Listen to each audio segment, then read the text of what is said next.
Welcome to another episode of the Ray and Nev Show. What's up, Nev? Finally back, right? Finally back after a few weeks, man. I feel like we do this every time. I know. I'm excited to be back, though. I'm excited to be back. We take breaks, but we always come back. Yeah, we take crazy breaks. Yeah, I don't know why we do that. It gets busy. Honestly, it just gets busy. And then we just don't separate the time to do this. Yeah. So just understand we appreciate having you on here, listening to us, watching us. And just let us know what you want to hear, because we want to definitely get your input on what goes on the show, what doesn't go on the show. Just remember, we have no filter in the sense of what we're willing to talk about. We're willing to talk about anything, whatever it is that has to do with real estate. So if it's a controversial topic, we'll talk about it, because we want to make sure we bring everything to light. We want to make sure. So today is a pretty cool episode. It's going to be Life of a Realtor. But before we start that, I know that I don't know. Did you see the video from about the recent court hearing with the National Association of Realtors being sued for the buyer's commission and all that? Okay, yeah, I definitely did see that. What's your take on that before we get started? I don't think I understood it fully when I watched the video, as far as what the impact could be to the public and to realtors. Well, the biggest thing I think is... Or you know what? I didn't understand what the problem was. Well, the problem was the seller feels they don't need to pay for the buyer's commission. Okay. So they filed a lawsuit, and they stated that in the lawsuit that they were forced to pay the buyer's agent. Oh, so they were saying that they didn't agree to it. They didn't agree to it, but yet they did sign a contract. Yes. Where there was a 6%. So one of the things that were brought up in the video that I liked, that was pretty cool, was, he brought up the fact, well, what about if I bring the buyer? I'm the listing agent. I bring the buyer. Why are you not mad about me taking that commission? Yeah. You still have to pay it to me. Yep. What does it matter at that point? So I think it'll be a dead duck once it gets into the Supreme Court. But, yeah, crazier things have happened. So because I feel like every agent is pretty transparent about commissions. Yeah, 100%. As far as who's getting paid what. And it's ultimately up to the seller for what they pay. Correct. They have to agree to. They have to agree and decide. Yeah, and then at the end of the day, they also still have to sign that contract. It's not like they're like, oh no, this is what you're gonna have to pay, and it's a price at closing. No, prior to even listing the house, as they're signing the documents, they're giving that information. Yeah. So, all right, so let's get this show started. So this is pretty cool. So we're gonna do a life of a realtor, and we're gonna be asking Neville, who's a top producing realtor, what his life is like. So we're gonna go through the life of a realtor through Neville's eyes. All right. So we'll get started. So first question I have for you is, what's your story? My story? Yeah. As far as kind of like either, do you want to know my why or what got me started here? Not what got you started here. What got you started in real estate in the first place? Okay. And then your big why. Why are you continuing in the business? Okay.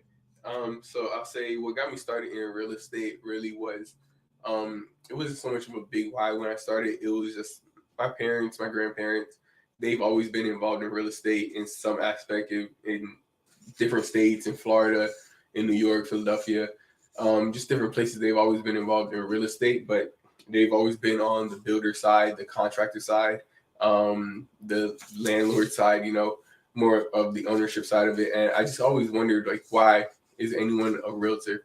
And I always thought about, like, the impact that the realtor that sold my mom her house, that she had on our life, because she was such a good realtor that she found my parents a house that not only did they get a house during a time when they weren't really approved for it, that it was an assumable loan. That's how they got the house. Okay. They assumed a VA loan. A VA loan? Yes. Okay. Which was crazy. It was the house was only like $70,000, right?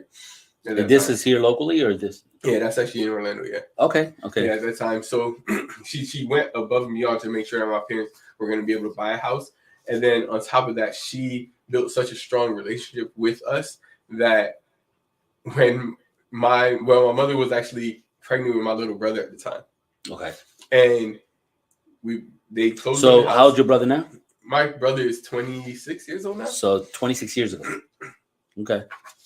So we closed on the house, and my mom gave birth, I think, like 2 weeks later, and she didn't know anybody else in Florida, in Orlando. She called our realtor. Yeah. And the realtor showed up at the house and brought my mom to the hospital. That's cool. Because my dad was all the way in New York there's at the time. probably a ton of stories like that where a realtor is the only person that they in the time of need they'll call a realtor. That's why it's really upsetting that this lawsuit is out there, because realtors do a lot more than just sell homes. So. Exactly. And what even made it even crazier is that realtor, her name is Kathy, by the way, is actually my brother's godmother. Well, she took it to the hospital. Might as well get that, right? At least give her something. Right. All right. And your big why now, why did you continue? You've been in the business now for a few years. What keeps you going? What keeps me going? So my big why, it changes. What's important to me yesterday is not equally as important today. And it's not to say that it's less important now. It's just I might have found something that's more important. Yeah. Right. You found a different purpose. Exactly. Yeah. So now I'm more focused on who I am today and compared to who I was yesterday. And I always keep a vision of who I want to be tomorrow, right? So I always think about my younger self when I was 10 years ago. If I was to meet that person, what would they think of me right now? And I honestly believe that 22-year-old Neville would be actually impressed with who I am today. Okay. So that's something that I kind of wake up and I feel proud of, right? That's something that puts me generally in a good mood, kind of makes me feel very confident to think about that. Yeah. And it's one of those things where brightens up your day every day. Yeah, brightens up my day. And you. it's one of those things where it's not external. Like it can't be controlled by anybody outside of myself, right? Correct.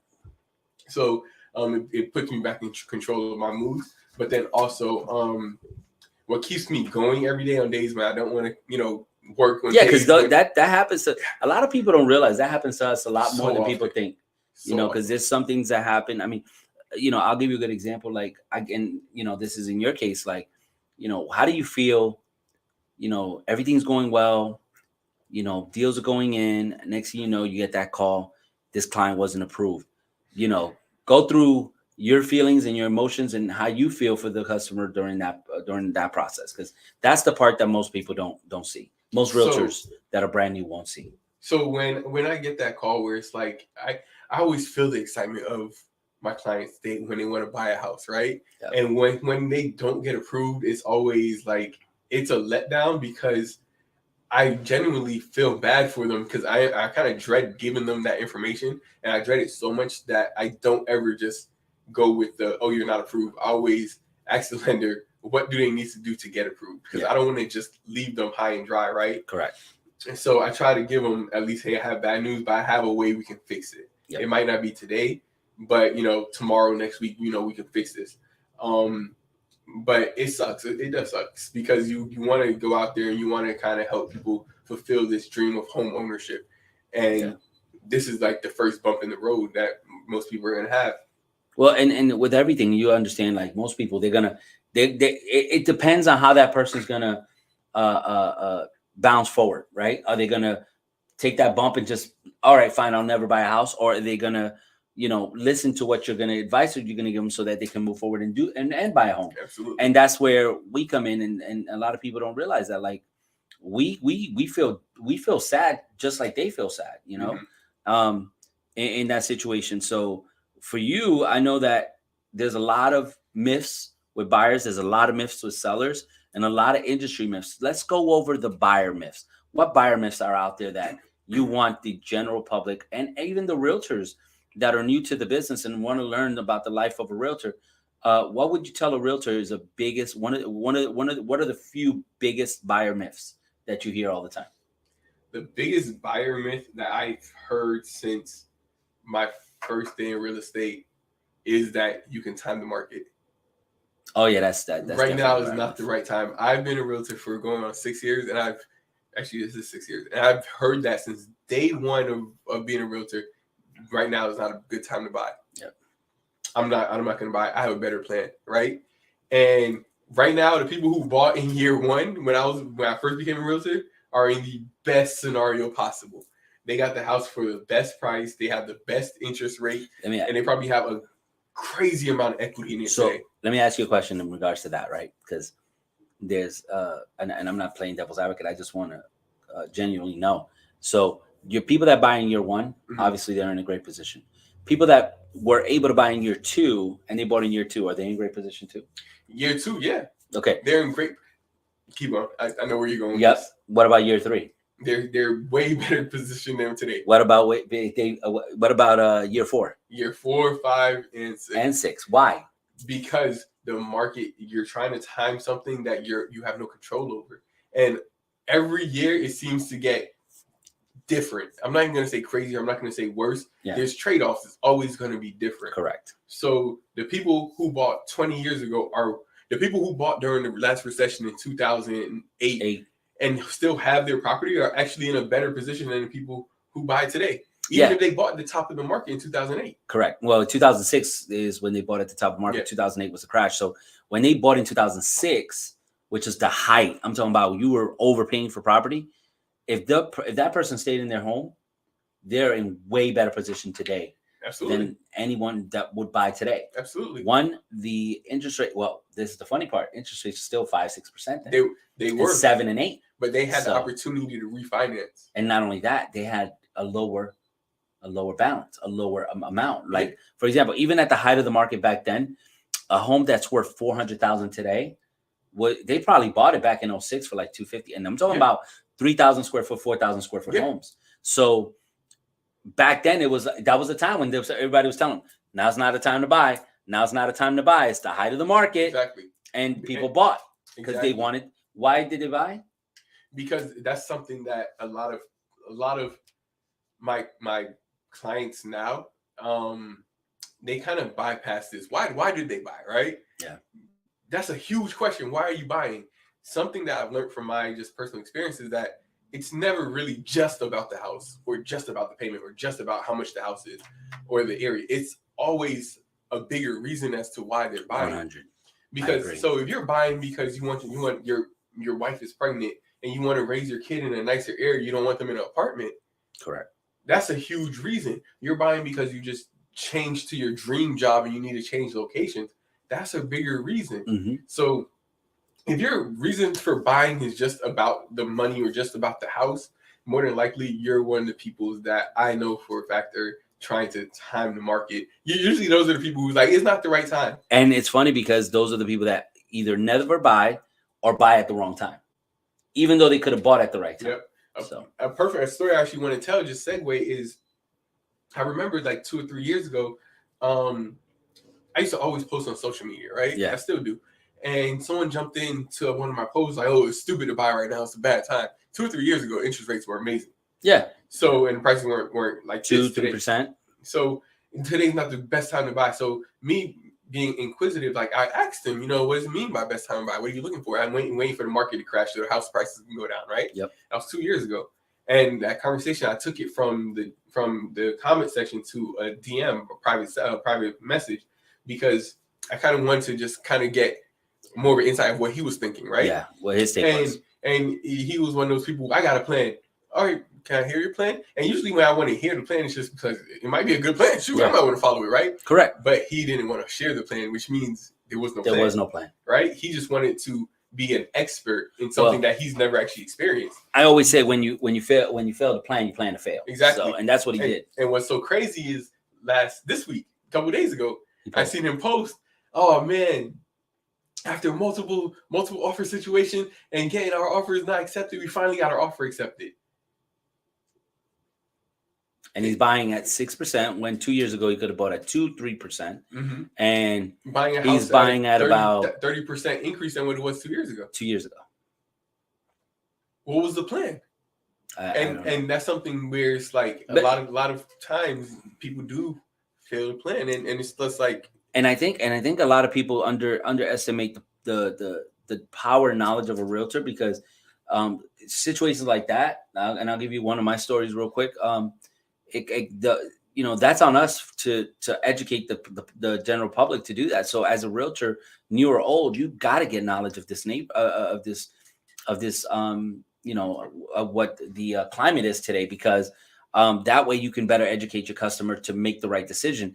So I had a situation where I showed a property to a customer. All right. And when I showed the property to that customer, to that client, who's actually a friend, mm-hmm. They didn't buy that day. Okay. And then that same home went on the market for $100,000 cheaper $100,000 more the next year just because they changed the roof. So they changed the roof, probably cost about 20 to 30,000. Changed the roof, and then they increased the price by 100,000. They ended up buying the same house. Yep. When they could have bought the house, spent the 20 grand to change the roof, and we'd have been good to go. Yep. And I always tell that story because when was the right time for them to buy? The right time for them to buy would have been then, right? But fast forward, did they still buy at a bad time? No. Well, no, because they bought. See, the person that's always going to fail is the person that never bought, because they have no equity in anything, no hard assets, nothing. A lot of people don't realize that this is the first step to wealth. So this is something that I'm like a huge believer in, right? If you never participate in anything, you fail in everything. Correct. I agree.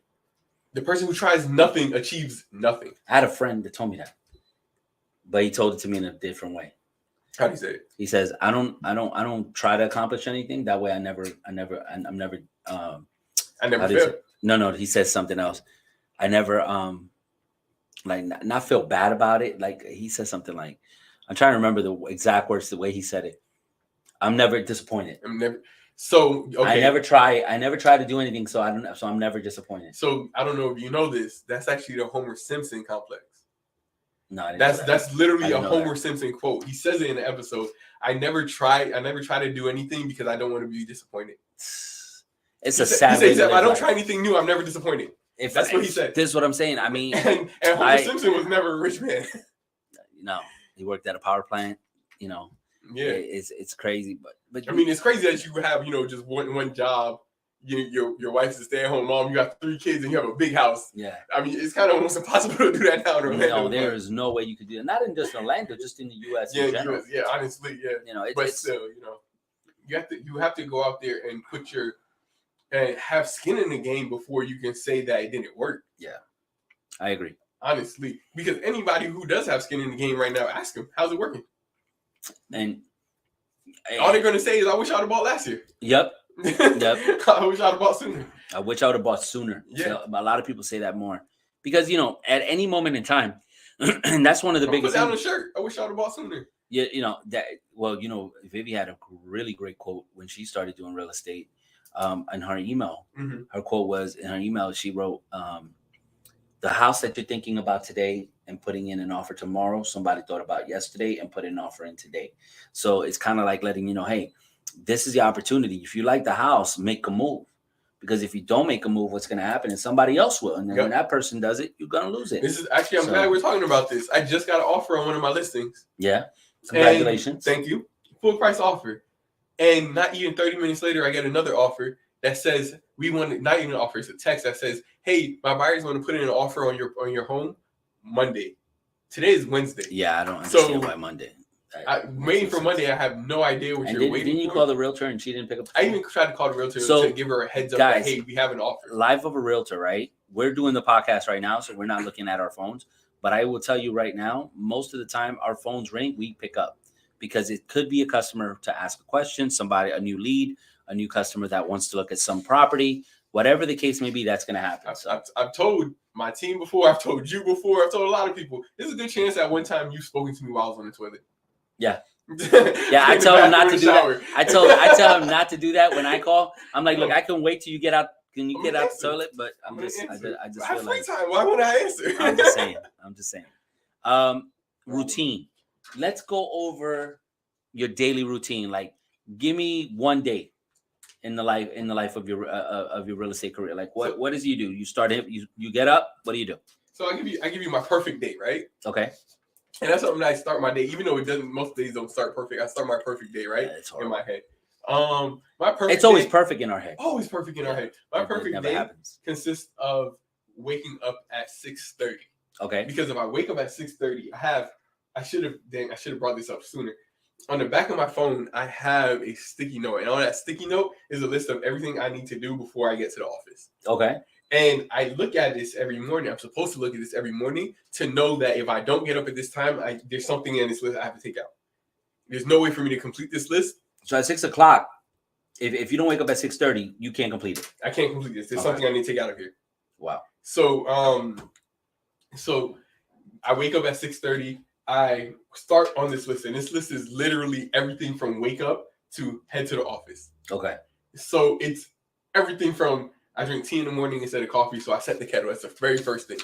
Okay. Because I want to drink that as soon as and the very next thing after that is brush my teeth. As soon as I'm done brushing my teeth, I want to go straight to the tea, right? So it's everything like that. And that lets you know like how detailed you want to be, you know, exactly. in everything you do, because at that point, you know, you have a schedule you follow, and then you have, you know, by breaking it into microseconds and micro minutes, then you know exactly how much time you're spending per each item. So that's pretty cool. I like that you got that. I even gave myself time to even like BS on my phone. So what time? What time are you leaving home? So ideally, I want to leave the house at 8:30. Okay. 8:30 will allow me to get to the office. By the way, he lives about 5 minutes from the office, so they don't need to know that. Yeah. 8:30 gets me into the office at least by like 8:40, 8:45. So if you got like a fan or a stalker, they're gonna do a radius and like yeah. So it should get me to the office by like 8:40, 8:45. And that kind of drives a white Lexus. White Lexus, you know. yes. So exactly. So that gives me enough time to get to the office, and I don't have to jump straight into work. Okay. I can kind of, lollygag, I guess. I can walk around, I can say hi to whoever's in here. Correct. I can kind of straighten my desk, get your quick set the mood. Yeah, exactly. Yeah. Set the mood, maybe even skim through some of the not important emails, because I don't like checking those initially, but I try to skim through like any like news stuff, right? Okay. And that gives me just enough time for that, so I can start making my calls at 9. Okay. So you start calls at 9, and you call till when? So I start doing the prospecting calls at 9, and ideally I'm going to stop around 11. So I do take a break from 9 to like 9:30. I call, and I take a 5-minute break. Okay. And the reason I do that is because if let's say I get a phone call, I get an answer at 9, I know it's going to be a lot of back and forth and everything. I want to kind of recoup, write my notes out, take a 5-minute break, write my notes out, and then jump right back in it. All right. Now you're calling for listings, right? And buyers sometimes? Yeah. Okay. So let me ask you this. So let's say you make that phone call, you get them on the phone, you talk to them. Now you created some kind of an agenda, something you're going to do for them. Do you do it right then and there, or do you wait till you're done with your calls? So that's like the biggest dilemma for anybody, right? Yeah. Because, and this is something I told someone, I'm not a multitasker. No, I've lied to myself since the age of like 16. I can multitask. I do a bunch of things at once. Have you read the one thing? I mean, it talks about multitasking. That is hilarious. Multitasking is a myth. I literally just bought that book, and it was at my doorstep this morning. It's in my car. No worries. I swear. Okay. I read that book like 2 years ago. Okay. And the first in the first chapter, you're gonna read that he's gonna say that he's gonna be like, multitasking is just not real. Oh. Your brain can't comprehend it. Exactly. And something that I learned was that my brain can't jump back to different subjects. No. So I have like a little window where it's like I need to like slowly go to the next subject. So you could just imagine what my day looks like when people just walk in. That's crazy. I don't even know how you deal with that. Which is why my office is kind of away from everybody else. It's behind two doors. You got to get through. Yeah, you got to do fingerprints to get in. All of that. Give up a firstborn, all that good stuff just to get to know. Because I know, like, when someone distracts me, I'm such a people person. I want to talk. You're not gonna say. You're not gonna. I'm not gonna kick him out. Correct. I might kick him out, but I'm not gonna be like rude about it, right? Exactly. I mean, at the end of the day, what's going to happen is, and it froze up just a little bit, it bounces back. Somebody's probably something hit on the internet here, but it's going a little slower than I anticipated. Okay, we're back. Okay. So so I'm not going to kick anybody out of the office or anything, but so I'm not a good multitasker, and I'm not a fast learner. Okay. That's something else I used to lie about. I'm a quick learner. I can learn really, really fast. That's BS. I have to devote a little bit of attention to something. Yeah. To make sure I do it correctly. And now that you say that's normal. It's normal for everyone, because there's certain things, and you have to be honest with yourself here. There's certain things you can pick up on one shot, but there's certain things that it's going to take you 3 or 4 or 5 or 6 or 7, even 8 times to get it down. So it's not that you're not a fast learner. It just depends on what you're trying to learn. It is. Yeah. So like I can pick up on things really fast, like the concept of things. I can pick up on that really fast, but for me to do it proficiently is different from me just getting it done. Okay. I can just get it done, but let me go ahead and get it done 100% right. Exactly. Give me a little bit more time, right? So that goes back to, do I do I go back to phone calls, or do I just do that one task that I told this person on the phone I was going to do? I actually stop everything I'm doing and I'll do that. I'll do that one task. That task out. I'll knock it out because it allows me to free up my mind for the other phone call. I'm not worried about this task that I had to do. And then it becomes a multitask mindset when we don't even operate that way. Yep. All right, and then so your calls go in until about 11. Until about 11. And then after that, what's next on the agenda? So around 11:30 is when I actually check my emails. Okay. That's something that from my very first day in real estate, I've always been told, don't check your emails first thing in the morning. Yeah. Because a lot of times there's really not much in your emails that need to be urgently addressed. And because if it was, it would have been a text or a phone call. Correct. You would have already handled that either the night before or you spoke to someone already that morning. Yep. So. Exactly. So so I go straight to my emails and I go ahead and address anything that's in my emails, anything I need to do. And from like 11:30 to like 12:30, I just do that. 12:30, it depends on how long it takes me to do the email stuff, because sometimes I might, run off into more stuff. I might, after that, then I'll go like to grab something to eat. Grab lunch and stuff. Yeah. Okay. And I try to use my lunch times as times where it's like this is a word I used today talking to some other agents, to participate. Where it's like, real estate is not a team effort. It's not a team sport, So you can go through your whole career without having other agents around you. Correct. But there's a power of having other agents around you. Yeah, absolutely. So that's when I want to. It's a motivating factor. It is a motivating factor. That's when I want to go have lunch with my broker or the rest of the team or something, where we can discuss different things and kind of get different different perspectives. Perspectives, yeah. Sorry, wow, that's great. Different perspective. Different perspectives on something that we might be dealing with, Yeah, and not only that, there's situations that you haven't dealt with, or I haven't dealt with, that someone else has dealt with, and then that person is actually, gone through it, solved it, and then moved on to, and then now we learn how we can solve that problem. Because not every deal is going to be the same, but they have some characteristics that are the same. So not every deal is going to be the same, but there's only so many problems that come up. Yeah. Like it really is only like a handful of problems. It's just what combinations are these problems gonna show up and occur, and how you're gonna handle them, and all those steps. All right, and then last but not least on this list is lead generating. What is your best source and what is your worst source? Now, before you answer that, obviously we want to let the realtors know that in the life of a realtor, every source. Not every realtor is going to be successful with the same sources as you. Every single realtor is going to be different. So what are your best sources that you've seen where you get business, and what is your worst sources? So let's say, what do you see at? What do you feel at? If we're measuring best, let's say the best people I like to work with, the people I like to work with the most are going to be people I already know, my friends and my family. So that should be on their list number one, because those are easy people to talk to. Yep, exactly. Those should be your easiest people to talk to, but those are the best people to work with. You get to help your friends, you get to help your family. Like, you feel really good about that. And that's not to say helping a stranger isn't going to make you feel good. Yeah. It's just, it feels really good to know that your cousin is living in a house that you helped them get, and you got them a great deal on it. Yep. Right? That's true. So that's and then they tell the other cousin, and then the other cousin. Exactly. We got Juan, who's literally sold and listed every family member's house. Exactly. There's a guy Juan here. His family only uses him. Correct. Even though I did help his cousin buy the same house that that he Juan to sell. Crazy, yeah. But that's messed up. Juan. That's messed up. Only reason I even got involved with that is because Juan was busy. Yeah, and he knew, and that's something that right there takes a lot of. You really removed removed his ego from the situation, because he came to me and said, Neville, my cousin wants to buy a house, but I'm really busy and I cannot give him the care that he deserves. And that's huge, because most people don't see it that way.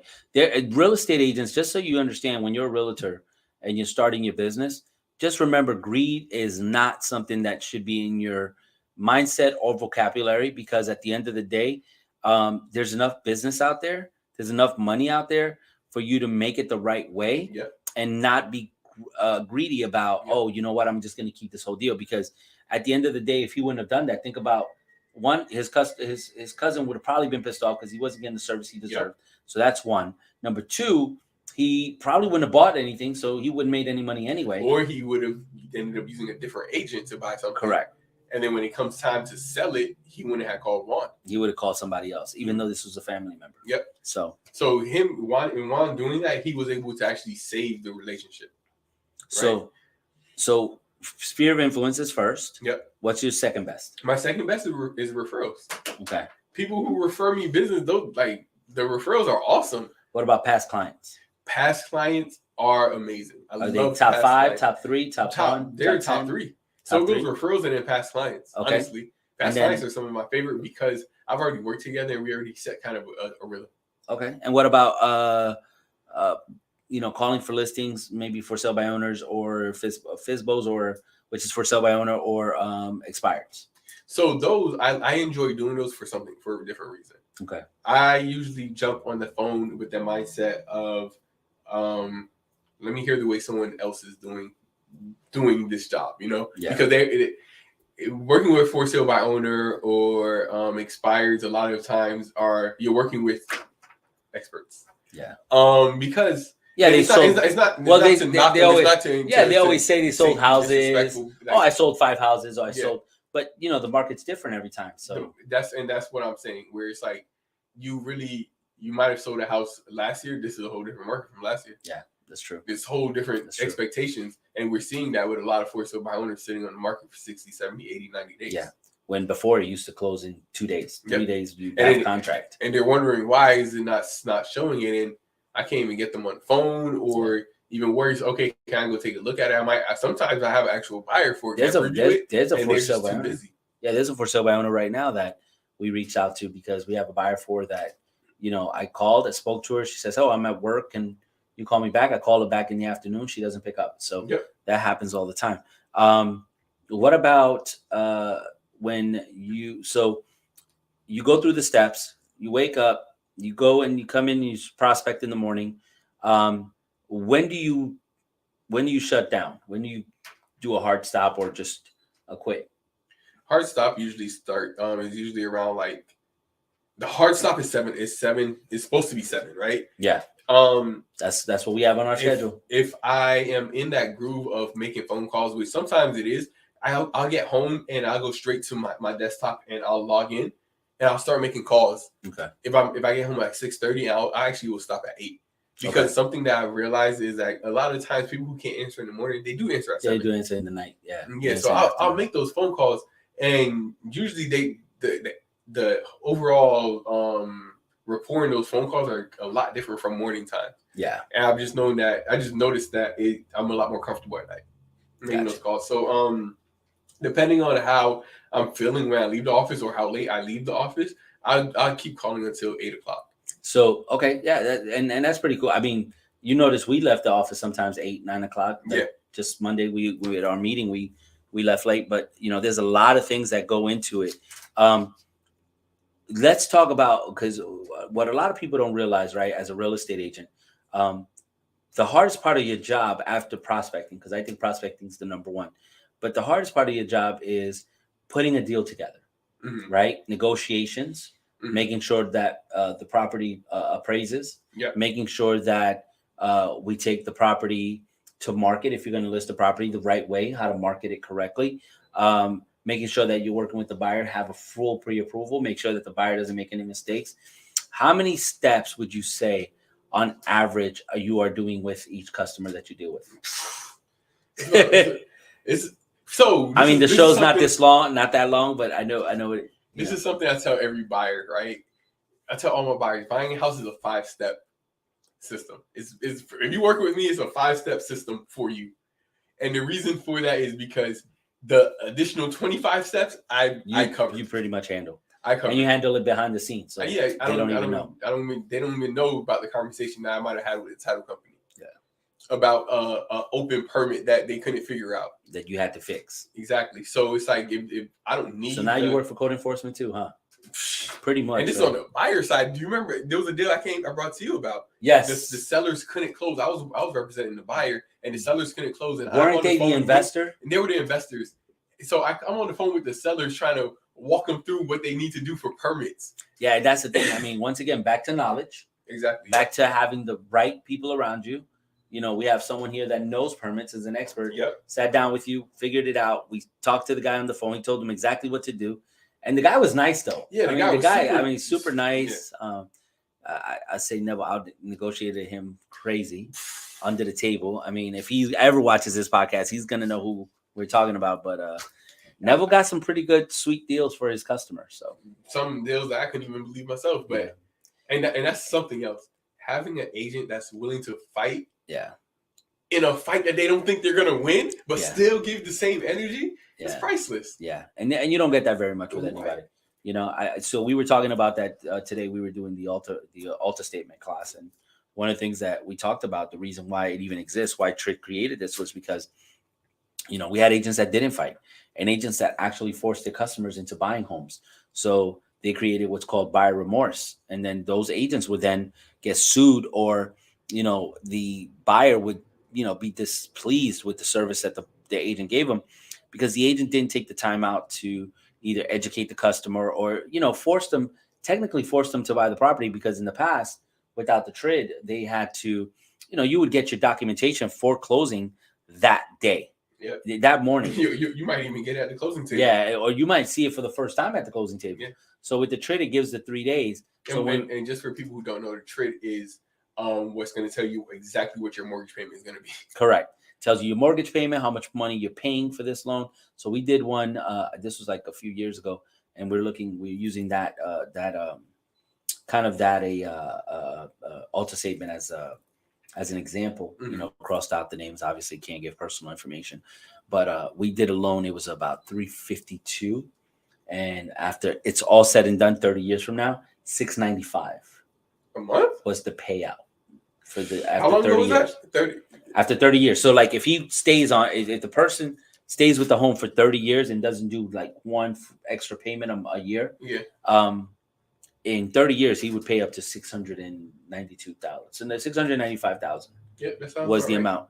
So they pay more. They pay double for the house at that point. So now, that being said, obviously, you know, and we'll talk about that in a different episode. There are ways for you to, you know, save that money in that sense. So we'll teach you that on the next episode. But thank you so much for doing this, Neville. I appreciate it. For those of you who have any questions, feel free to jot them down in the comment section, and we'll answer as many of those questions as we can. Like I said, life of a realtor is not easy. As you can see, Neville works sometimes from 6:30 to 8, because you wake up at 6:30. Your body's up at 6:30 to 8, and then after that, you hit the gym, don't you? Oh yeah, definitely. That's actually why I stop at 8. So I can get ready for the gym. Yeah. So, and you hit the gym from what, 8:30 to 9:30, or? No. So I usually get to the gym around like 8:40, 8:50. Okay. And then I'll just be there until the gym closes at 10. Damn. Yeah. Okay. Yeah, I can't do that. So thank you so much for watching. If you like and subscribe the episode, that way you get notification every 6 weeks when we do a show. Right. Thanks to Neville. Just had to throw that out there. But I do want to say, so for any new agents that are just coming into the industry, any agents that maybe need a little bit more guidance, definitely reach out to myself or to Ray. We'd be more than happy to offer as much guidance as we possibly can. Yeah, absolutely. In this situation, because we both know firsthand how it feels to be in this industry and not knowing where to start, not having any mentor and stuff like that. And it doesn't matter what firm you work for. You don't have to come to La Rosa. You could actually just create a friendship, because the relationship is important. I met with an agent just yesterday from Keller Williams, and I was talking to him, and it wasn't about coming over or anything like that. It was just a conversation about, you know, what he was doing and what I was doing. And I was like really proud of, you know, the numbers he was putting up. And I said to him, you know, and he had a situation that we could have actually helped him on. He had a roof that needed to be done. The seller didn't have the money. Mm-hmm. Well, we have a roofing company that, you know, could get paid at closing. So, and they had a deal. It was cash, so it was definitely going to close. They went through the inspection period, but now the roof has to get put on. So, you know, it just becomes of a hassle just because of the fact that they just didn't have the money. So, you know, the deal could have fell through just because the guy couldn't do the roof. Yep. But this was an option that he didn't know, he wasn't aware that we could have done for him. So, and, you know, he's not probably going to ever come to La Rosa, but because of our relationship. If he ever gets a deal and he has a listing and I see the listing, or Neville sees the listing and we have a buyer for it, he's more receptive to go ahead and look at our offer, and pretty much let us know what we need to do to make sure that we either get the deal or work out the best negotiations for both parties. Obviously, we want both parties to win, but those things are really important in this industry. Knowledge and getting to know everybody. We got friends in every aspect of real estate, but if you do need any help, please feel free to give us a call.